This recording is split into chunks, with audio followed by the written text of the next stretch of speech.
রাতে যে সূরা পাঠ করলে সংসারের অভাব দূর হয়, যা প্রতিদিন রাতে তেলাওয়াত করলে দারিদ্রতা ঘেঁষতেও পারে না। সাহাবীদের জীবনে উদাহরণে উঠে এসেছে এই সূরার অলৌকিক প্রভাব। কিয়ামতের দিন নিয়ে গভীর বার্তা থাকলেও এই সূরা আজকের জীবনে এনে দিতে পারে আর্থিক স্বস্তি। বিস্তারিত থাকছে ডেস্ক রিপোর্টে। পবিত্র কোরআনে ৫৬তম সূরা ওয়াকিয়া। এ সূরায় আয়াত সংখ্যা ৯৬ ও রুকু সংখ্যা ৩। সূরা ওয়াকিয়া মক্কায় অবতীর্ণ হয়। ওয়াকিয়া অর্থ নিশ্চিত ঘটনা। ওয়াকিয়া অর্থ কিয়ামত বোঝানো হয়েছে। এই সূরা প্রত্যেক রাতে তেলাওয়াত করলে কেউ না খেয়ে মারা যাবে না বলে ফজিলত বর্ণিত হয়েছে। এক্ষেত্রে মাগরিবের পর তেলাওয়াতের কথা বলা হয়।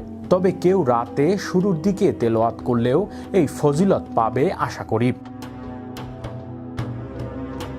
এই ফজিলতের সমর্থনে বিখ্যাত সাহাবী হযরত আব্দুল্লাহ ইবনে মাসউদ রাদিয়াল্লাহু থেকে বর্ণিত একটি হাদিস রায়হাকি শরীফে রয়েছে।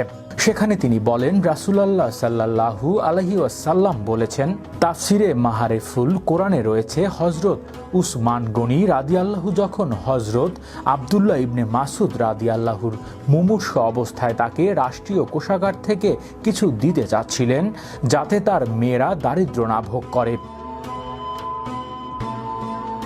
তখন হযরত আব্দুল্লাহ ইবনে মাসউদ রাদিয়াল্লাহু বলেন, আপনি চিন্তা করছেন যে আমার মেয়েরা দারিদ্র্য ও উপবাসে পতিত হবে, কিন্তু আমি এমনটা ভাবি না। কারণ আমি আমার মেয়েদের জোর নির্দেশ দিয়ে রেখেছি যে তারা যেন প্রতি রাতে সূরা ওয়াকিয়া পাঠ করে, কারণ আমি রাসূলুল্লাহ সাল্লাল্লাহু আলাইহি ওয়াসাল্লামকে বলতে শুনেছি।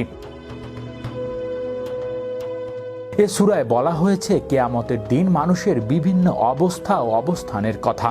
বলা হয়েছে যে কিয়ামতের দিন পৃথিবী প্রকম্পিত হবে এবং পাহাড় ছিন্ন ভিন্ন হয়ে যাবে। শেষ বিচারের দিন মানুষ ৩ ভাগে বিভক্ত হবে। ১. আল্লাহর নৈকট্য প্রাপ্তরা, ২. ডান হাতের সঙ্গীরা, ৩. বাম হাতের সঙ্গীরা। এ সূরায় জাহান্নামের ভয়াবহ বর্ণনার কথা রয়েছে।